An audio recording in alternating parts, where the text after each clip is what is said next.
adakah kemudian misalnya kemudahan-kemudahan orang untuk mendapatkan perumahan tadi atau mendapatkan kredit KPR misalnya? Lampu kuning sebenarnya, hampir seluruh bank.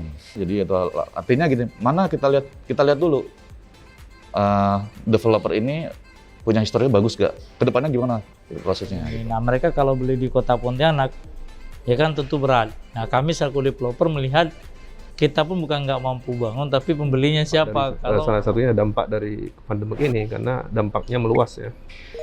Multiplier efek dari dampak COVID ini ke semua sektor merasakan.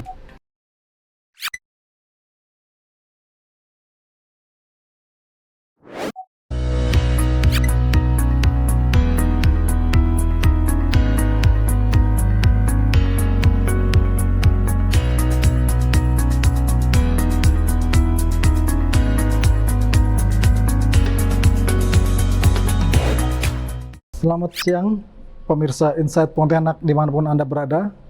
Senang sekali kita ketemu lagi. Hari ini kita akan membicarakan mengenai bagaimana pembiayaan perbankan terhadap masalah perumahan, terutama di masa pandemi seperti sekarang ini. Nah, telah hadir di sebelah saya Bapak Jawawi Budiono. Beliau adalah pemimpin bidang pembinaan pelayanan BNI KC Sambas. Selamat siang, Pak. Selamat siang, Pak. Di sebelahnya adalah Bapak Hendra Herlambang. Beliau adalah pemimpin bidang pemasaran dan bisnis BNI KC Pontianak. Selamat siang, Pak. Siang. Dan di sebelah kanan saya adalah Bapak Mansur Zahri. Beliau adalah Sekretaris Real Estate Indonesia. Siang, Pak. Nah, seperti kita ketahui bahwa saat ini dunia tengah dilanda oleh pandemi. Pandemi menyebabkan penurunan ekonomi, juga termasuk masalah pembiayaan perbankan. Bahkan pandemi juga membuat orang kehilangan pekerjaan, pandemi juga membuat orang kehilangan pendapatan. Karena itu tentu berimbas kepada sektor pembiayaan perbankan, khususnya adalah terhadap perumahan. Nah, karena itu saya akan langsung bertanya kepada Pak Jawawi Budiono. Bagaimana Pak, pihak perbankan berhadapan dengan masalah pandemi sekarang ini? Terutama pemerintah sudah menggulirkan yang namanya program 1000 rumah. Nah, di satu sisi pemerintah ingin program ini berhasil supaya masyarakat juga akan mendapatkan rumah. Tapi di satu sisi kemudian adanya pandemi membuat orang kehilangan pekerjaan, kehilangan pendapatan, bahkan di PHK. Ini tentu berimbas kepada pendapatan mereka, juga berimbas kepada bagaimana kemudian mereka akan mengambil perumahan ketika ekonomi mereka terdampak. Silakan Pak. Terima kasih Pak. Saya coba untuk memberikan klarifikasi dan jawabannya. Selamat siang rekan-rekan sekalian. BNI sebagaimana kita tahu sebagai bank pemerintah ya, itu mengemban amanah baik itu sebagai bank penghasil laba tapi juga sebagai agent of development ya. Jadi dimanapun kita berada kita tidak lepas dari turut serta kita dalam mendukung kegiatan atau program pemerintah. Dalam hal ini terkait dengan penyediaan perumahan rakyat ya, BNI tetap ekspansi ya, terutama dengan program-program yang didukung oleh kegiatan ataupun program yang dikeluarkan oleh pemerintah. Seperti saat ini kita sedang eksis untuk ekspansi perumahan FLPP ya, dengan subsidi pemerintah. Di samping juga terhadap pembiayaan program tersebut, kita juga tetap ekspansi untuk program-program produk sendiri ya, untuk BNI Gria Perumahan sendiri, maksudnya untuk pembiayaan yang di luar program pemerintah seperti itu. Oke, Pak. Nah, memang ada perbedaan tentunya. Untuk yang FLPP ya, suku bunganya lebih murah karena disubsidi oleh pemerintah. Sedangkan untuk yang program BNI sendiri kita juga punya apa istilahnya promosi ya, dengan suku bunga 2 tahun pertama 7,75, kemudian di tahun berikutnya 8,25 ya, seperti itu. Masih tetap berjalan sampai saat ini. Begitu. Baik Pak, apa kira-kira inovasi-inovasi apa Pak yang kemudian sudah dilakukan atau mungkin penyesuaian program seperti apa yang kemudian sudah digulirkan dalam menghadapi situasi yang rumit di masa pandemi seperti ini Pak?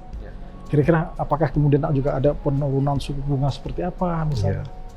Seperti yang sudah saya sampaikan tadi, bahwa kita juga mengeluarkan pembiayaan perumahan dengan suku bunga untuk 3 tahun pertama itu lebih rendah daripada dibanding dengan kondisi normal biasa ya. Kalau normal biasa itu suku bunga untuk 2 tahun pertama itu di 8,75 ya. Kemudian di setahun berikutnya di 9,25, sedangkan di masa pandemi ini kita di 2 tahun pertama bisa di 7,25 dan di tahun ketiganya bisa di 8,25 seperti itu. Oke. Jadi kemudahan atau keringan di 3 tahun pertama itu merupakan insentif bagi nasabah atau debitur-debitur kami yang ingin mengajukan perumahan. Karena kenapa? Karena di situ kan ada biaya pengikatan, biaya asuransi, sehingga kita berikan keringan di situ dengan harapan supaya biaya proses kreditnya menjadi lebih ringan buat mereka seperti itu. Oke, baik Pak. Saya ke Pak Herlangga Pak. Ya. Nah, apa kira-kira strategi-strategi apa yang sudah dilakukan oleh BNI dalam mengantisipasi situasi seperti sekarang ini? Kemudian juga adakah kemudian misalnya kemudahan-kemudahan orang untuk mendapatkan perumahan tadi atau mendapatkan kredit KPR misalnya, seperti apa Pak ya? Oke, baik. Terima kasih Pak Molis. Jadi gini, saya ingin menyampaikan dulu data historikal dulu ya. Jadi sebelum pandemi ini kita memang sangat agresif ya memberikan dalam mendukung program pemerintah khususnya. Jadi di KPR di BNI itu bahasa umumnya ada 2 hal, ada 2 bidang ya. Yang pertama KPR bersubsidi, yang kedua adalah KPR non subsidi atau kita sebut di BNI biasanya KPR komersil seperti itu. Nah kemudian datanglah pandemi ini nih tahun 2020 ya, awal April kalau nggak salah gitu maksudnya. Nah belum terasa gitu. Tapi dimulai pertengahan tahun itu kita mulai menurun. Kenapa? Karena ini disebabkan adanya ketidakpastian penghasilan. Penghasilan banyak perusahaan yang tutup, ya, usaha yang turun omsetnya. Jadi kantor pusat BNI itu untuk menjaga portfolio kami, ya, kredit kita, kualitasnya. Jadi kita membuat kebijakan, ada pembatasan-pembatasan. Misalnya, contoh aja ya, sedikit aja ya, kayak bidang di pariwisata, nah, penerbangan itu ada semacam kita lampu merahnya gitu. Pelayaran, tapi tidak semua pelayaran di daerah beda-beda kan. Ada pelayaran di daerah Kalimantan banyak sungainya tapi bagus nih. Beda dengan yang di daerah lain, pulau lain gitu ya. Kemudian dari situ kami kan cabang ini kan sifatnya lebih kepada melakukan eksekusi. Ya, eksekusi. Kebijakan BNI secara BNI wide seluruh Indonesia itu ditentukan oleh kantor pusat. Nah, adapun kebijakan dari BNI sendiri dalam hal ini mulai kantor pusat yang dilaksanakan oleh kantor cabang dari Kalimantan di sini, khususnya Kalimantan Barat, itu adalah kita melakukan untuk yang sudah berjalan, kita lakukan restrukturisasi. Itu adalah salah bagian dari salah satu relaksasi ya, kemudahan bagi yang sudah menikmati yang sebelumnya. Nah, bagi yang akan mengajukan, ini tantangan buat kami nih. Kenapa? Karena kan ada pembatasan tadi bidang usahanya. Yang semula dia dikasih menjadi ditahan dulu. Karena memang tidak ada kepastian penerimaan penghasilan. Jangan kita kasih nanti bulan depan 3 bulan dia sudah tidak mampu membayar kan itu. Itu kan kasihan juga buat si end usernya atau si debiturnya ini. Gitu. Terobosan kami adalah satu, kita melakukan keringanan suku bunga. Tapi keringanan suku bunga ini bukan selamanya, tapi kita bikin tiering. Mudah-mudahan pandemi ini tidak akan terus-menerus ya. Pasti akan berakhir ya, entah kapan. Kita membuat yang namanya tiering untuk fix suku bunga. Jadi misalnya ada yang 3 tahun fix dia tidak berubah, tapi nanti tahun berikutnya dia floating gitu ya. Ada yang 5 tahun gitu ya. Jadi semakin lama fixnya tuh biasanya semakin besar. Nah, kemudian di samping itu juga kita melakukan ada misalnya bagi kemudahan bagi karyawan-karyawan yang sudah secara penghasilan itu mereka dapat dipastikan. Contohnya PNS, CPNS, nah, itu seperti itulah. Jadi kita melakukan kerjasama dengan beberapa instansi di sini, sama nakes juga, gitu. Nakes baik itu instansi pemerintah, kemudian maupun swasta, BUMD swasta, nah itu kita lebih utamakan. Kan banyak ASN kita yang CPNS baru gitu, kita yang baru bekerja belum punya rumah, nah itu juga. Tapi ada juga yang untuk yang kalangan swasta ya. Nah, swasta ini kita sangat selektif. Untuk kebaikan juga kami sebagai pemberi kredit maupun juga si end usernya atau si debiturnya nanti, calon debiturnya. Jangan sampai dia mengajukan tapi nanti di tengah jalan malah tidak sanggup membayar karena kondisi seperti ini gitu ya kan. Jadi seperti itu strategi. Kalau selektif tadi lebih spesifik kira-kira selektif itu misalnya tadi kayak misalnya dulu honorer boleh karyawan, sekarang nggak boleh. Oke. Nah, tapi kita ada selektif lagi. Boleh honorer tapi di bidang yang dia tidak terpengaruh. Misalnya dia honorer di bidang di instansi pemerintah. Ya, yang kedua misalnya di rumah sakit misalnya. Gitu. Jadi yang hampir tidak terdampak dari pandemi ini. Gitu. Dulu boleh gitu. Tapi ada kondisi khususnya. Seperti itulah intinya ya, berarti kita lebih hati-hati. Jadi jangan juga kita merugikan, ini kan bank pemerintah ya. Dan sampai nanti macet setelah mengajukan, dan bagi nasabah juga tidak terjerat jadinya seperti itu. Menyelamatkan dua sisi. Oke. Sama-sama. Nah, kalau misalnya masa pandemi ini semua hampir turun. Semua bidang usaha. Tapi yang uniknya tuh di bidang seperti properti sendiri, pertama turun tapi kemudian semakin naik gitu Pak. Nah, itu juga apakah ada kebijakan-kebijakan khusus dalam pemberian kredit itu atau seperti apa misalnya Pak? Nah, kalau pemberian kredit ini kan ini hal yang lain ya. Kalau kita kan pemberian pada end user.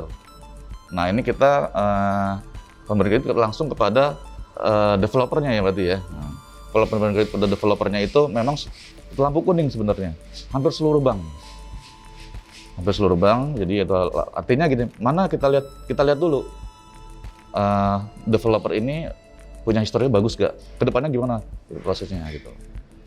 Jadi tiap bank, bahkan tiap cabang sama BNI pun beda-beda ini risk appetite-nya. Oke. Jadi karena belum tentu misalnya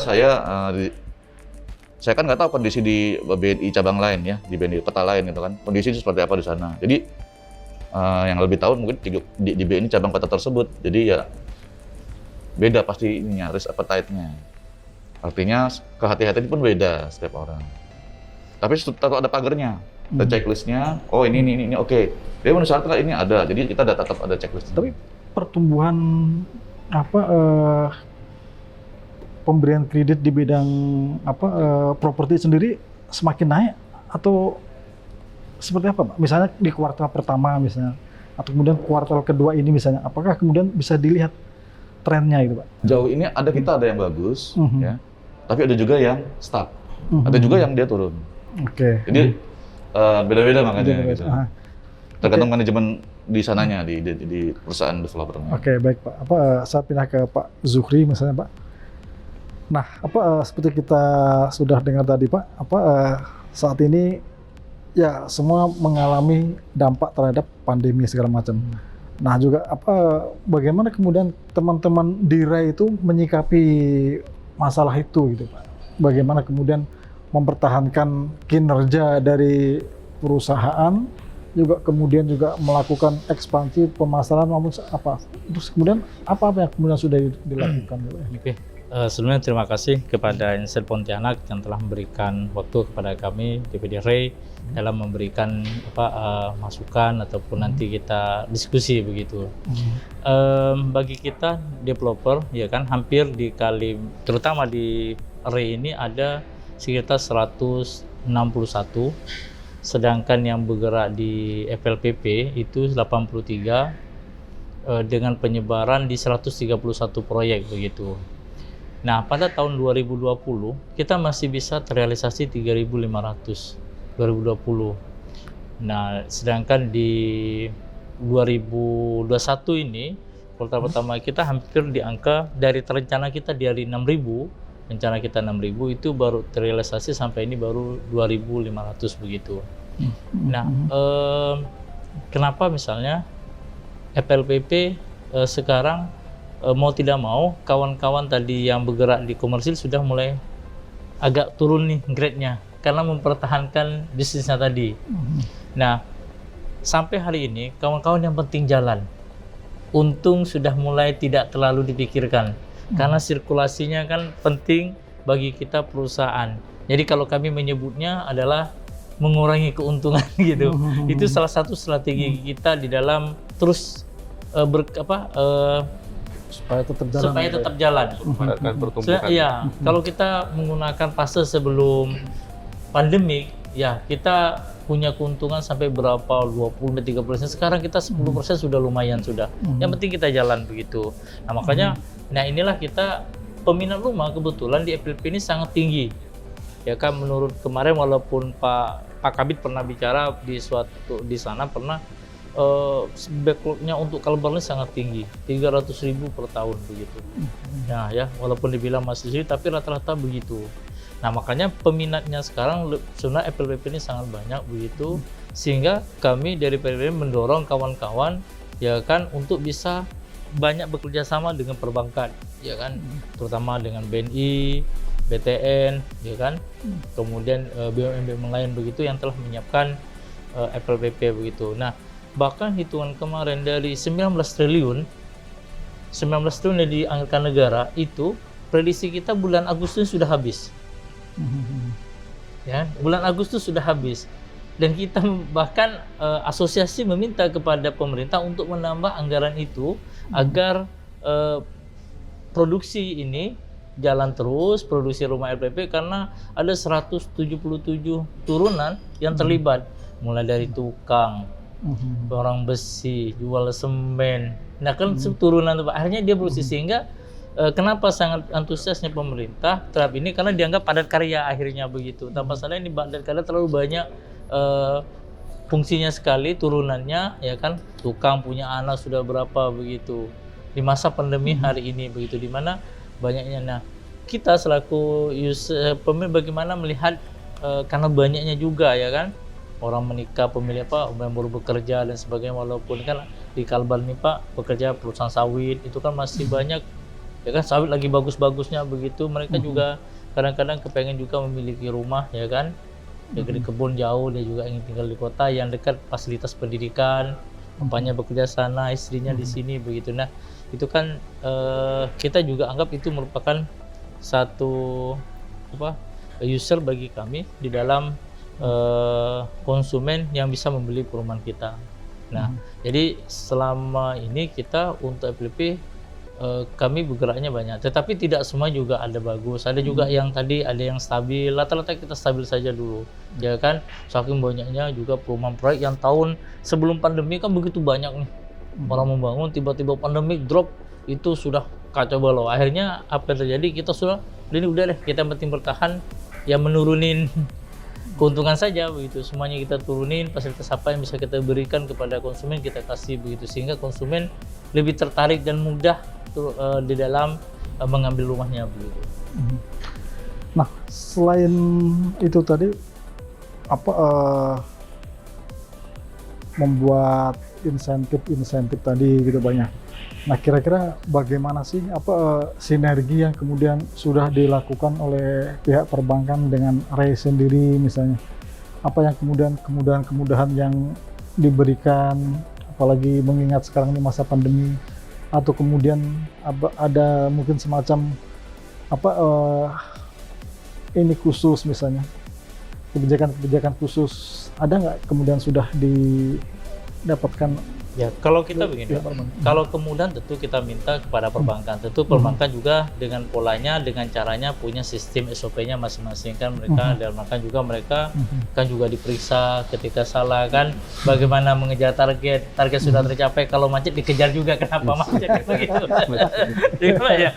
Kalau nggak capai target ditelepon, kenapa nggak capai target? Saya capai target, kenapa kok bisa macet begitu kan? Nah kan di situ mereka harus juga buka otak, ini kok kita kasih macet. Nah sehingga juga performanya mereka juga jaga di perbankan. Nah kami memberikan ke konsumen juga memikir ini ke depannya macet enggak, kemudian ini bagus enggak konsumen ini, sehingga ketika kita tawarkan ke perbankan, oh ini ideal dibiayai dengan penghasilan begini, oh tadi ini pandemi, oh ini kayaknya berat begini ya kan.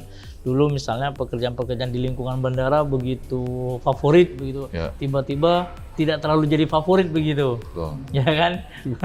Bahkan sekarang yang jadi favorit malah mohon maaf, kadang-kadang makanan pangan pinggir gali yang tek sebentar-sebentar langsung lari begitu kan. Nah kenapa? Karena mereka kan tidak kena PKM, yang PKM malah KPKP besar kumpul begitu kan, yang malah di pinggir-pinggir jalan tidak kena apa-apa begitu. Nah kemudian kayak bengkel kan, mungkin bengkel nggak, tapi kan orang kebutuhan orang beli motor rusak, ini kan tetap berlangsung. Mereka aktivitasnya kan masih di kampung-kampung begitu. Nah sehingga kita melihat yang menurut bank ini, kita yang sudah lama tentu akan melihat, oh ini masuk nih penjualan ke bank. Jadi mungkin juga kemudahan negara memberikan bahwa bunganya sangat kecil begitu Pak. Jadi inilah yang membuat masyarakat antusias untuk mengambil perumahan FLPP karena bunganya hanya berapa 5% begitu. Jadi itu sangat membantu sekali di dalam konsumen atau masyarakat dalam mengambil rumah begitu. Jadi kalau sangat kita BNI, kemudian kita sudah bekerja sama dengan BNI, kemudian dengan Bank BTN, BMM yang sudah memang lama bergerak di bidang perumahan FLPP begitu. Kalau misalnya kita lihat lagi Pak, dari 14 kabupaten kota dan kabupaten misalnya, tadi kan mulai turun nih, kira-kira daerah mana yang kemudian masih bisa bergerak sehingga kemudian pihak perbankan pun setiap cabang kemudian bisa melihat misalnya, oh ternyata di sini nih yang masih bergerak nih untuk perumahan tumbuh misalnya, oh di sini ternyata sudah mulai stagnan nih, jadi program-program turunannya kemudian juga akan dimunculkan misalnya. Kalau untuk hari ini 70% itu kegiatan aktivitas KPR subsidi itu di Kuburaya Pak, selalu penunjang kota begitu.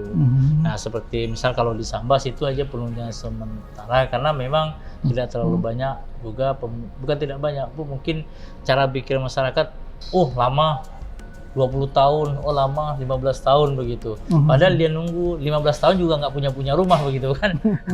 Kalau nggak sambil kredit kan begitu, ya kan? Padahal 70% pembelian rumah itu pasti dengan kredit ya? Iya, ya kan? Ya kan sama orang kan sekarang kita juga dari kami developer juga memberi wawasan kepada masyarakat harus memiliki rumah mumpung negara memberikan subsidi. Kan kita tidak tahu ke depan ketika sulit mungkin bisa saja subsidinya ini dicabut. Nah, maka kita juga dorong ke pemerintah melalui BUMN agar juga memberikan ya mirip-mirip lah dengan LPP begitu kan. Kita kan nama subsidi juga tidak selamanya ada begitu kan. Nah, mumpung negara masih memberikan, tapi kita dorong ayo ngambil mumpung masih murah begitu. Kalau menurut Abang sendiri, kira-kira apakah subsidi itu kemudian akan terus diberikan atau mungkin dalam beberapa tahun ke depan setelah mungkin pandemi mulai teratasi gitu? Nah, karena begini Bang, kalau subsidi ini kemudian dicabut tentu rodanya kita tidak bergerak karena ekonomi kita tidak pas, ya kan?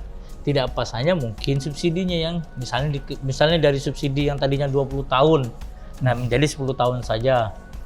Ya kan, jadi tidak dikecilin gitu. Kalau sampai selama ini kan 20 tahun, nah kita minta ke negara jangan sampai dihabisin, tapi disingkat gitu dari 10 atau 7. Jadi sehingga ketika 7 tahun datang kan ekonomi orang sudah berubah, pandeminya sudah mulai berakhir kan begitu. Sehingga ini yang kita harapkan jangan sampai ini dia cabut dalam waktu dekat, tetapi kalaupun sangat tidak mampu daripada pemerintah, ya kan mungkin subsidinya dipotong dengan waktu begitu. Ya. Oke. Kalau menurut Pak Budiono sendiri gimana? Kalau misalnya harapan dari kawan-kawan di RE tadi misalnya, bahwa mungkin saat ini ada subsidi yang kemudian diberikan. Mungkin nanti setelah pandemi seperti apa misalnya. Yeah. Terus kemudian bagaimana kemudian pihak perbankan kemudian menyikapinya misalnya. Yeah. Saya pikir pemerintah bijaksana ya dalam hal ini. Kenapa sampai ada subsidi? Karena terkait ekonomi rakyat yang saat ini sedang turun. Ya. Kenapa ya dampak dari salah satunya dampak dari pandemi ini karena dampaknya meluas ya. Multiplier efek dari dampak COVID ini ke semua sektor merasakan. Sehingga pemerintah perlu campur tangan melalui penyediaan subsidi di berbagai sektor, antara lain di perumahan ini, ya, dengan menerbitkan program FLPP.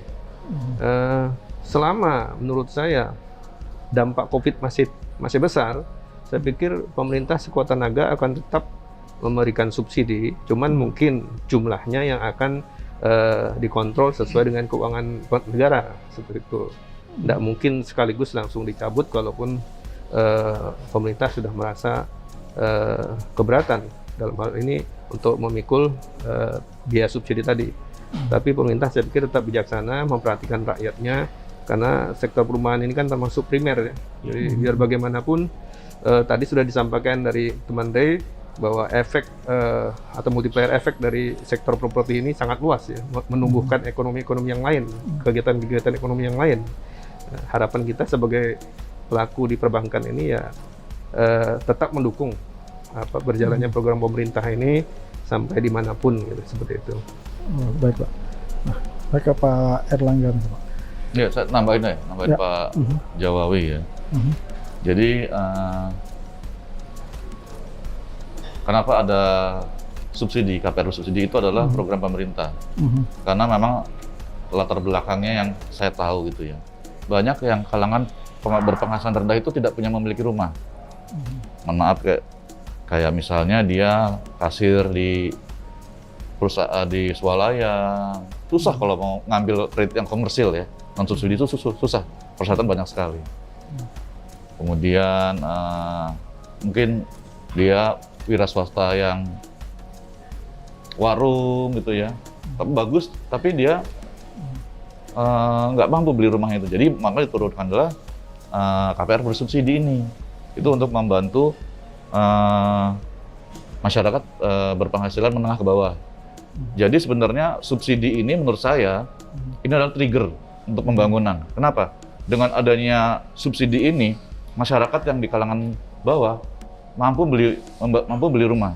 Di sisi lain, banyak perusahaan-perusahaan kayak kontraktor dia bertumbuh untuk membuat lahan, membeli lahan dan membangun rumah. Jadi kan ada needs-nya tuh ya, ada kebutuhan dari si pembelinya ini mau beli rumah yang bersubsidi, sehingga banyak juga perusahaan-perusahaan konstruksi yang dia membuat tipe rumah untuk kalangan KPR bersubsidi. Nah, jadi dampaknya juga banyak situ. Jadi perusahaan konstruksinya itu dia karena dia ada membutuhkan pembangunan, dia membutuhkan mempekerjakan karyawan. Jadi sebenarnya itu ekosistemnya jalan semua. Jadi perekonomian bergerak seperti itu. Jadi dengan subsidi itu banyak aspek yang terangkat, yaitu si masyarakat bisa beli rumah, perusahaan konstruksi juga ada pembelinya, membutuhkan tenaga kerja, ya, kontraktor itu, sampai lainnya seperti itu. Terus toko bangunan juga kan membutuhkan toko bangunan. Ekosistem ke situ, toko bangunan jadi laku nih karena bangun rumah ya, gitu ya. Iya. Tanah juga dibeli. Nah ini Pak, tadi menarik ini Pak, ternyata sekarang ini 70% masih bisa bergerak itu sebagian besar di daerah Kuburaya. Artinya masih juga madat-madat ke pinggiran-pinggiran ibu kota Pontianak katakanlah misalnya. Nah kemudian strategi-strategi apa yang kemudian dilakukan supaya kemudian kredit ini bisa berjalan, terus orang-orang dari developer ini juga mau membangun di wilayah-wilayah perhuluan atau mungkin daerah pedalaman sana mungkin yang sehingga RE juga bergerak, kredit juga berjalan, penyaluran kredit juga berjalan segala macam. Kira-kira Strateginya apa ya? Ya. Atau mungkin yang sekarang sudah Iya. dilakukan? Jadi gini, kalau rumah subsidi itu dibangun di Pontianak, Pontianak harga tanahnya mahal. Ya. Jadi harga jual rumah juga mahal. Dan tidak masuk kategori sebagai Bersubsidi. KPR bersubsidi lagi. Sehingga cari kota-kota satelit nih. Ya. Kota-kota satelit. Siapa satelitnya? Kuburaya. Yang paling rendah Iya. itu Kuburaya. Dan Kuburaya itu berkembang karena udah dekat bandara sana, terus ke arah yang mau ke Ambawang ya, arah yang mau ke mana sana tuh Kakap ya. Saya melihat daerahnya ramai, aksesibelnya ke kota Pontianak nggak jauh. Jadi itu mungkin ini pendapat saya saja gitu ya, mungkin nanti yang lebih tepat. Kalau saya boleh tambahkan gitu, Iya. Pak. Kenapa karena Kuburaya kurang peminatnya, karena kan pekerjanya tentu lebih banyak di kota Pontianak begitu. Dengan asumsi misalnya swalayan tentu lebih banyak di kota Pontianak, restoran kemudian ini. Nah mereka kalau beli di kota Pontianak ya kan tentu berat. Nah kami selaku developer melihat kita pun bukan nggak mampu bangun, tapi pembelinya siapa? Kalau untuk orang yang misalnya yang penjual di swalayan begitu kan. Nah kalau dengan pinggiran kota ya kan mereka dengan harga yang kita hitung terjangkau, kemudian bisa kita jual kepada masyarakat yang tadi pekerja-pekerja informal tadi ya kan, formal tapi juga sehingga mereka nanti bisa membeli begitu. Nah kemudian kaitannya kenapa tidak bisa seperti membangun di daerah bukan tidak bisa, bukan tidak mau, tetapi memang kesadaran masyarakat di sana tentu masih kurang begitu kan. Nah tadi saya bilang tadi beranggapan 20 tahun itu lama begitu. Bagi mereka 20 tahun lah, padahal kalau kita hitung 20 tahun akan datang rumahnya sudah harganya sudah beda lagi kan, sudah lebih cepat harganya gitu. Nah tapi kan pemahaman mereka wah mahal lama begitu. Terus ditambah lagi mereka kebiasaan juga karena mereka masih punya tanah keluarga, tanah ini yang lebih besar sehingga mereka membangun tadi di situ. Nah, kita juga terus dari DPD RI juga mendorong kawan-kawan di daerah-daerah untuk membangun di masing-masing kabupaten kota begitu. Tapi memang 70% itu adalah di Kabupaten Kuburaya karena peminatnya memang sangat luar biasa di kota di satelit ini sebagai penunjang begitu kota begitu, penunjang kota Pontianak ya kan. Makanya ketika sore dulu ke Siantan tuh macet karena orang kan sudah kayak nyebrang ke Sungai Melawe ya, sudah ngambil rumah ke sana begitu. Boleh saya menambahkan sedikit? Iya, Mbak. Jadi tadi terkait dengan tadi ada semacam kenapa yang tumbuh itu di daerah seputar kota saja. Contohnya kota satelit Kuburaya, sedangkan untuk kabupaten lain relatif kurang berkembang. Khususnya ini apalagi Sambas Pak ya, wilayah perbatasan yang kemudian juga sangat punya peluang untuk itu misalnya. Ya, yang jelas pertama mungkin secara teori pembangunan itu ya, bahwa pertumbuhan suatu daerah itu tidak lepas dari daya dukung penduduknya, itu pertama. Kemudian dan mata pencarian ya, otomatis ya. Untuk di Kabupaten Sambas sendiri ya, kalau perbankan itu pada dasarnya siap saja mendukung pembiayaan. Tapi kan sebenarnya motif utama dari developer itu untuk mengembangkan bisnis di properti itu kan tergantung dari sudut pandang keuntungan lah yang terutama ya Pak ya, terus bisa tidaknya berkembang. Karena apa? Modal properti ini kan harus putar. Jadi kalau sudah tertanam kemudian tidak laku, propertinya mati. Itu yang jadi masalah. Jadi untuk Kabupaten Sambas sendiri kalau menurut kacamata saya memang untuk segi ekspansi tidak bisa tumbuh dalam tingkat yang terlalu tinggi. Karena apa? Pertama, mata pencarian penduduknya sebagian besar itu memang tani. Ya. Tapi tani di sana saat ini cukup menggembirakan karena pertaniannya itu lebih banyak ke perkebunan. Sedangkan sekarang itu untuk perkebunan sawit sendiri primadona lah, boleh dibilang seperti itu. Kenapa? Karena harga sawit sekarang relatif bagus dibanding dengan sebelum-sebelumnya. Kenapa? Karena komoditas sawit saat ini bukan hanya digunakan untuk produksi minyak nabati saja, tapi sekarang kan arahnya ke pengganti biodiesel ya, Jadi tidak ada buah sawit itu sekarang yang terbuang. Kalau zaman dulu kan tidak sesuai kualitas reject, nggak dipakai, dibuang. Oh, sekarang nggak. Makanya kesejahteraan petani sawit sekarang mulai bagus. Ya, banyak petani-petani yang kaya-kaya. Nah, inilah sebenarnya segmen yang mesti dilirik oleh para developer yang tadi sudah dijelaskan ya. Mungkin ingin memiliki tempat tinggal di perkotaan, mungkin untuk nyekolahkan anaknya, karena di kota itu fasilitas pendidikan lebih baik seperti itu. Nah, ini mungkin bisa ke arah sana dari pihak developer untuk mensiasati teknik pemasarannya. Sedangkan kami secara harmonis saja terus mendukung seperti itu. Ya, setidaknya insentif itu atau rangsangan supaya RE juga berkembang, Iya. kredit juga bisa berjalan, Iya. itu tetap disinergikan. Iya, gitu, Pak. betul. Jadi saling melihat situasinya dalam satu pandangan yang ya berkembang seperti itulah. Ya, Pak. Kalau masalah berani tidak berani, kalau ditunggu seperti itu, saya kira sulit untuk bisa sama-sama berkembang. Karena kita butuh developer juga butuh berkembang ya Pak ya. Iya. Gitu. Ya, kita untuk sesi terakhir closing statement Pak, kira-kira apa yang ingin Bapak sampaikan pada closing statement ini dalam masalah perbankan di bidang perumahan tadi Pak? Baik. BNI hadir untuk di wilayah Kalimantan Barat ini dengan outlet-outletnya antara lain di cabang utama Pontianak, kemudian Sintang, Ketapang, Sambas, dan Singkawang.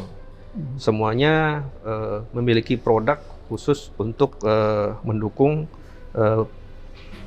kegiatan developer dengan produk kalau BNI itu BNI Gria, baik itu BNI Gria Pembangunan, BNI Gria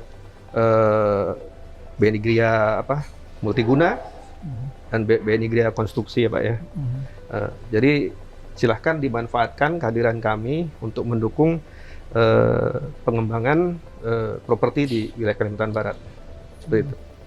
Ya, baik Pak, silakan Pak Erlangga Pak. Ya, kita di kondisi seperti ini harus optimis ya. Kita setiap tahun ini kita tetap meningkat Pak. Target kita meningkat. Berarti kita harus melakukan terobosan, mencari kesempatan, celah di mana bisa kita cari. Salah satunya kita harus banyak bekerjasama nih dengan developer nih. Kira-kira problem developer apa bisa kita bantu gitu ya. Jadi sebenarnya kita nih kayak sinergi.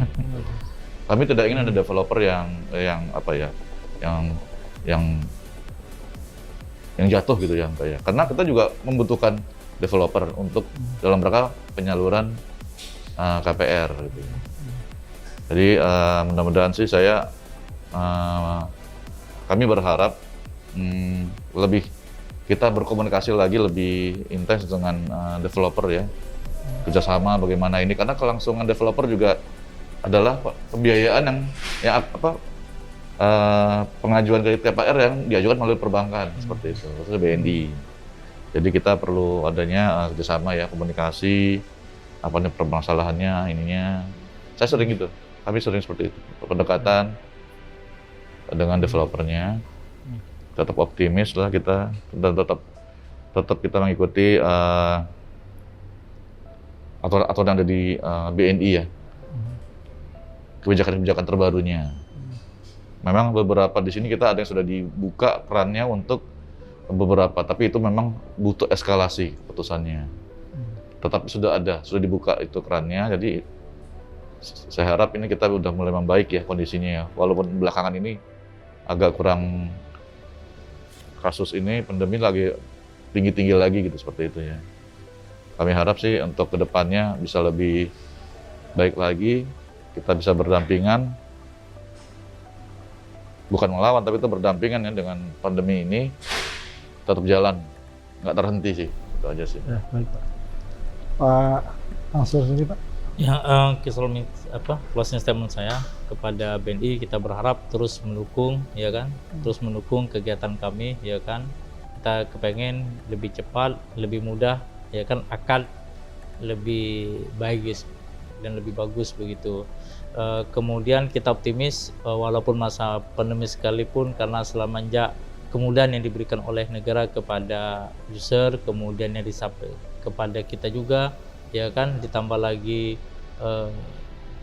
penambahan kuota, kita optimis untuk 2021 ini rumah subsidi terus berkembang begitu, ya kan, terus berkembang, dan mudah-mudahan pandemi ini segera berakhir sehingga kita bisa beraktivitas seperti biasa kembali.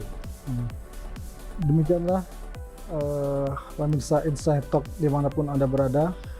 Seperti kita dengar bersama tadi bahwa kebutuhan rumah adalah kebutuhan setiap manusia, dan tentu untuk mendapatkan rumah ada berbagai macam cara. Nah, salah satunya adalah bagaimana kemudian melalui KPR orang kemudian bisa mendapatkan rumah, dan itu tentu bisa didapatkan dari pihak developer.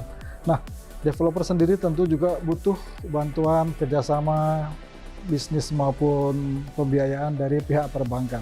Nah, perbankan tentu akan membantu dengan developer kalau kemudian developer sendiri juga bertindak dengan baik, profesional, dan kemudian bisa disalurkan dana-dana tersebut misalnya. Karena itu kita berharap bersama bahwa pandemi ini segera berakhir sehingga semua bisnis ini kemudian bisa bergerak, semua orang kemudian bisa mendapatkan rumah, dan semua orang kemudian bisa mendapatkan haknya sebagai warga negara yang baik, yang makmur, dan kemudian bisa mendapatkan berbagai macam kemudahan-kemudahan dalam mendapatkan rumah. Terima kasih, sampai di sini pemirsa Inside Talk dimanapun Anda berada. Bincang-bincang kita kali ini dengan pihak dari BNI 46 dan juga dari Real Estate Indonesia. Sampai di sini, sekian. Terima kasih.